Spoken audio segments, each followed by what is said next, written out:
보궐선거 여파가 계속되고 있습니다. 원래는 국민의힘이 오늘 긴급 최고위를 열어서 좀 대책을 논의하기로 했는데 그걸 취소했고요. 대표가 직접 최고위원들을 한 명씩 불러서 면담을 하고 있습니다. 이거는 지도부 내에서도 어떤 그 수습책을 놓고 좀 이견이 있다라고 읽을 수 있는 것 같은데 어떻습니까?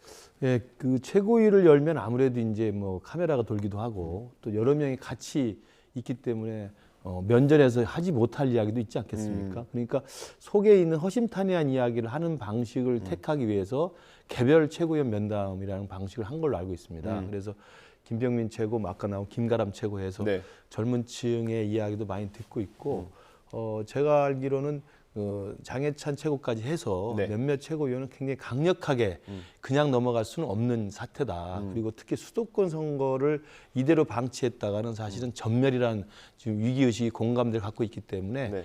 그냥 최근에 나왔던 무슨 뭐 인재영입위원회, 뭐 미래특별위원회 이런 정도의 수순만 해가지고 이 고비를 넘겨서는 사실은 있을 수 없다라는 강력한 의견을 피력한 것으로 알고 있습니다.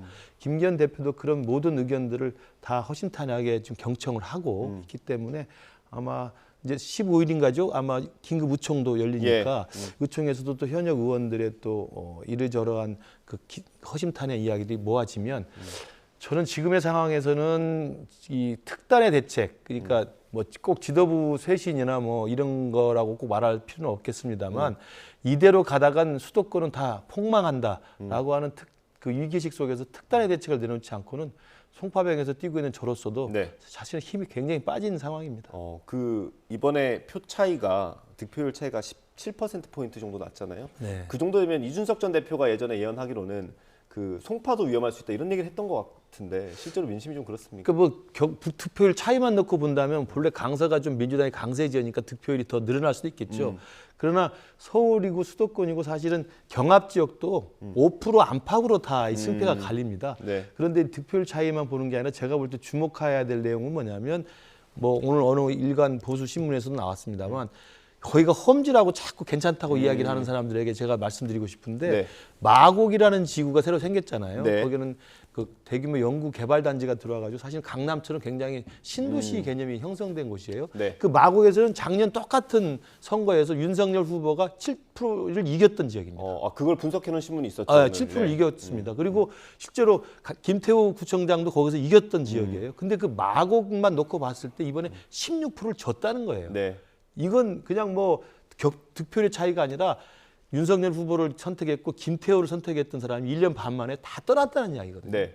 이게 전체적으로 지금 수도권 전체에 똑같은 민심이라고 한다면 누가 감당할 수 있겠습니까? 알겠습니다. 여당 지도부의 대응 어떻게 보세요? 만약에 민주당이 패했다라고 하면 이재명 대표가 남아 있을 수 있겠습니까?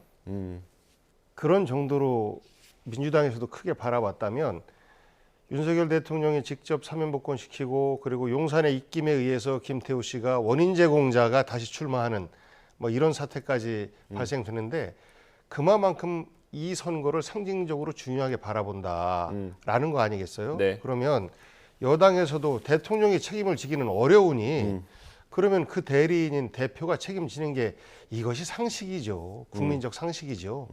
저는 뭐 조금 전에 말씀하셨습니다만 김기현 대표가 최고위원들 개별 면담을 하는 것이 만약에 전체적으로 조율되지 않고 회의라는 공개적인 테이블에 앉았을 때 서로 다른 이야기가 나오고 누구는 나 먼저 사퇴하겠습니다. 일종의 선명성 경쟁도 할 수 있는 것 아니겠습니까? 또 총선 앞두고 있으니까. 그렇습니다. 그렇게 되면 당이 정말 지금 이제 콩가루판이 되니까 미리 그것을 조율하고 설령 그만둔다 할지라도 지도부 일괄로 해서 하나된 움직임을 보이자라는 것을 좀 조율하려고 하는 것 같은데요. 저는 윤석열 대통령의 책임을 지는 모습은 김기현 대표를 그만두게 하는 것도 있을 텐데 김기현 대표 이외에 다른 대안을 찾기가 지금 당내에서 별로 보이지 않아요. 그러니까 표를 더 가져올 수 있는 그 국민들에게 동의받을 수 있는 이런 비대위원이라든지 이런 분들이 나와야 되는데 그런 분들이 잘 찾아지지 않는 거죠. 그런 분들은 대부분 뭐 유승민 대표라든지 이런 분들 다 당 밖에서 윤석열 대통령과 뭐 대척점에 서 있기 때문에 그래서 지도부 내에서 이것을 수습할 수 있는 안을 내놓는 것이 굉장히 좀 어려워 보인다. 김기현 대표가 그만두고 싶어도 용산에서 그럼 어떡하라고 대안을 내놓고 그만둬야지라고 할 때 김기현 대표가 대안을 내놓을 수 있는 것도 없지 않겠느냐 해서 여권 내에서는 굉장히 어려운데 대신에 당을 못 바꾼다라고 한다면 청와대 비서실장을 비롯한 주요 책임자들과 그리고 내각에서 한동훈 장관을 비롯해서 윤석열 대통령과의 색채가 강한 이런 장관들에 대해서 저는 이번에 좀 교체를 해준다라고 하면 이번 명령은 윤석열 대통령이 속한 정당의 표를 더 받았느냐 덜 받았느냐의 문제가 아니고 국정 이렇게 가면 안 됩니다라는 국민의 목소리거든요. 네. 그거를 받아안는 모습은 당뿐만 아니라 대통령제이기 때문에 대통령을 중심으로 한 어떤 내각이나 네. 그 청와대나 용산 그 비서실이나 이런 쪽에서 책임지는 모습도 저는 충분히 가능하다라고 네. 생각합니다. 그 대책이 아무리 빨라도 일요일 날 나오는 거 아니겠습니까? 의총을 하기로 했으니까. 네. 선거에서 중요한 선거에서 진 거 치고는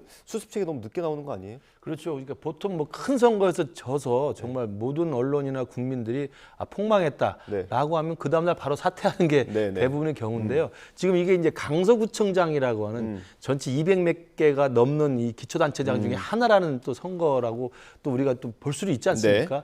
그럼에도 불구하고 아까 제가 말씀드린 지난해 대선 때 윤석열 후보의 득표율, 지난해 지방선거의 김태우 후보의 득표율에 비하면 우리를 찍었던 많은 중도층들이 다 이탈했다고 하는 엄중한 현실이 있기 때문에 네. 전체 수도권에 뭐 빨간 적신호가 켜진 건 분명하다는 거고요. 그렇기 때문에 아마 이 규모는 작은 선거지만 이것이 갖는 폭발력에 대해서 상징성. 조금 상당히 당 내부적으로 좀 논의를 해서 원인을 좀 분석해 볼 것 같고요. 네. 저는 좀 시간이 걸리더라도 수습책을 내놓고 책임지는 모습을 내놓으려면 조금 더 국민한테 감동을 주는 모습을 줘야 된다.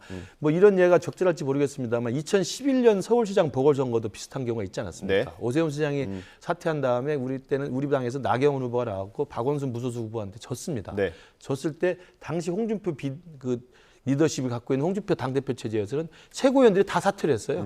그때 최고위원들은 다 이제 자기의 지분을 가진 비중 있는 인사들이었죠. 네. 뭐 유승민, 원희룡, 뭐 남경필 이런 분들이었는데 이런 분들이 사퇴를 해서 사실 홍준표 당대표 체제가 없어져 버렸어요. 그리고 이제 박근혜 비대위로 가가지고 실제로 당명도 바꾸고 가면서 사실 그 다음에 있었던 2012년 총선에서는 예상 밖으로 이기거든요. 그렇기 때문에 저는 그걸 반면교사로 삼아서 지금의 이 김기현 대표 당 지도부라는 것은 내년 총선에 이기기 위해서는 스스로 몸을 던지는 그리고 스스로 살신성이 나는 네.